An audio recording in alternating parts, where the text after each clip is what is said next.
जी, मुझे लगता है कि आज दिन भर का चर्चा होने के बाद मेरे जवाब से पहले ज्वाइंट पार्लियामेंट्री कमेटी का अध्यक्ष को आपने बोलने दिया। एक तरीके से ये अच्छा डिबेट का संपन्न का एक ये प्रतीक भी है।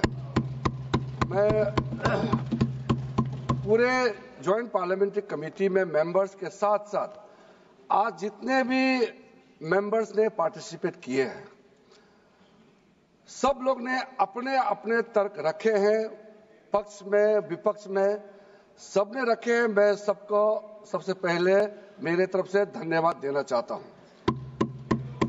मैंने गौर से सुना है और जैसे हमने शुरुआत में बिल प्रस्तुत करते समय अनुरोध किया था कि हम भरपूर चर्चा किया जाए इस सदन में और हम सबका सुनेंगे और जवाब भी हम देंगे। मेरे ख्याल से कई मुद्दे ऐसे आया जिसका जो इस बिल का पक्ष में बोलने वालों ने बहुत अच्छे तरीके से जवाब भी दिया है।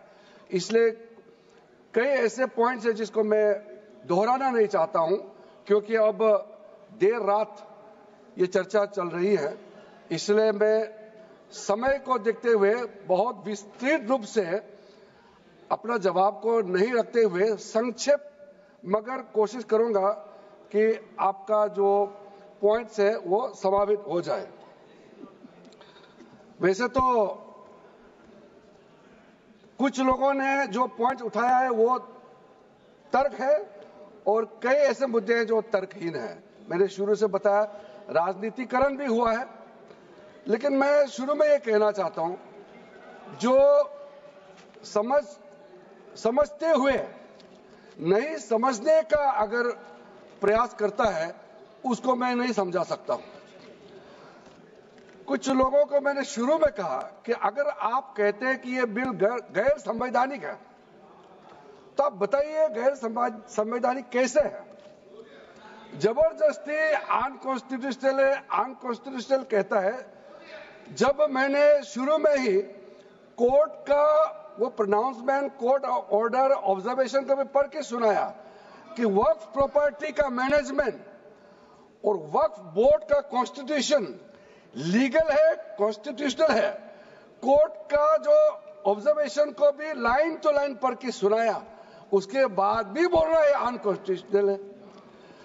1954 में आजादी के बाद ये बिल लाए हैं, फिर भी बोलता है ये अनकॉन्स्टिट्यूशनल है।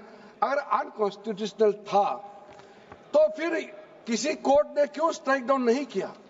इसलिए मैं इस सदन में कहना चाहता हूं, कुछ शब्द ऐसा होता है कॉन्स्टिट्यूशनल, अनकॉन्स्टिट्यूशनल, ये हल्के में इस्तेमाल नहीं करना चाहिए। डेमोक्रेसी, कुछ लोग कह रहे थे कि डेमोक्रेसी खत्म हो गया। इस तरह का जब हम शब्दों का इस्तेमाल करते हैं तो खुद भी सोचना चाहिए। हम लोग संसद सदस्य हैं, इस सदन का सदस्य होने के नाते जो शब्द हम लोग प्रयोग करते हैं उसके पीछे जो भाव है उसको समझना होगा। हम हल्के में अगर इस्तेमाल करते हैं शब्दों को तो जो सुनने वाला क्या सोचेंगे। इसलिए अब देखो, ये अपना बात करके फिर जब समझाता है वो समझने वाला तो है नहीं, इसलिए मैंने उम्मीद भी छोड़ दिया ये समझेंगे। माननीय मंत्री जी, यहाँ सब विद्वान सदस्य हैं। आज मैं सर आपको शुरू से कहा कि सबको अपना बोलने का हक है, अधिकार है, लेकिन हल्के पलके में यहाँ टोका टोकी नहीं होना चाहिए। अगर आपका पॉइंट ऑफ ऑर्डर है तो पॉइंट ऑफ ऑर्डर का संख्या बताइए, आप उसका यहाँ सदन में बात रखिए। ऐसे बैठे बैठे कमेंट पास करते रहेंगे उससे तो कोई तरीका तो है नहीं है। जैसे कि हमारा कई सदस्यों ने, जैसे मैंने कहा, अच्छा मुद्दा उठाया है। मैं सबसे पहले जो हमारा छोटा भाई समान है, लेकिन अभी कांग्रेस का डिप्टी लीडर है, गौरव गोगोई जी है, राजा जी है, कई लोगों ने मुद्दा जो उठाया उसको मैं पहले संक्षेप में जवाब देना चाहता हूं। आपने बोला कि ये वक्फ यूजर को कैसे ओमिट कर दिया है और इसका फायदा क्या है, इसको हटाने से क्या फायदा होता है। ये मैंने शुरू में भी कहा, अभी फिर से मैं उसको थोड़ा और ऐड करके बोलना चाहता हूं।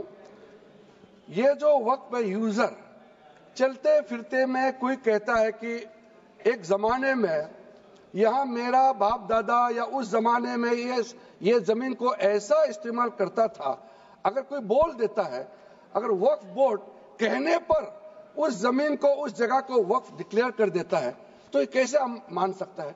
कोई प्रमाणित रूप से अगर कहे कि ये उस समय वक्फ के लिए इस्तेमाल किया गया था, सर्टिफिकेट दिखाइए, कोई डॉक्यूमेंट दिखाइए, तो फिर इसको वक्फ डिक्लेयर किया जा सकता है।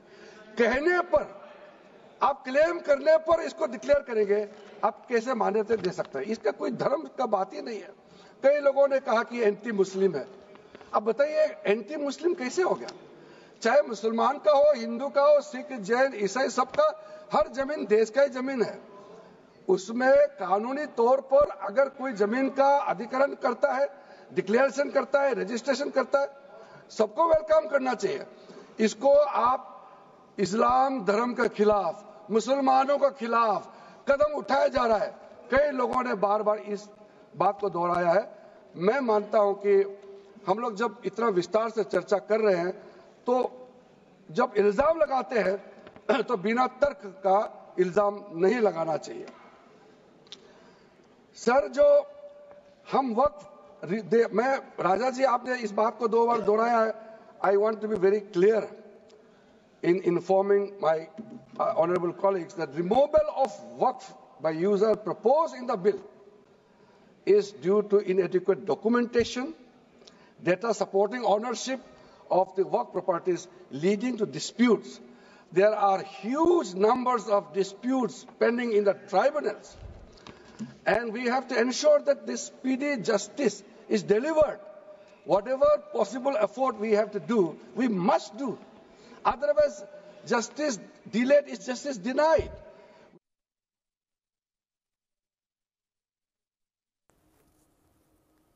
और बड़ी खबर आ रही लोकसभा से। इस वक्त की सबसे बड़ी खबर, वोटिंग में हिस्सा लेने के लिए प्रधानमंत्री मोदी भी होंगे। लोकसभा से इस वक्त की सबसे बड़ी खबर, प्रधानमंत्री नरेंद्र मोदी संसद भवन पहुंच गए हैं। वोटिंग में हिस्सा लेंगे प्रधानमंत्री नरेंद्र मोदी। वक्फ संशोधन बिल पर होने वाली वोटिंग में प्रधानमंत्री नरेंद्र मोदी भी हिस्सा लेंगे।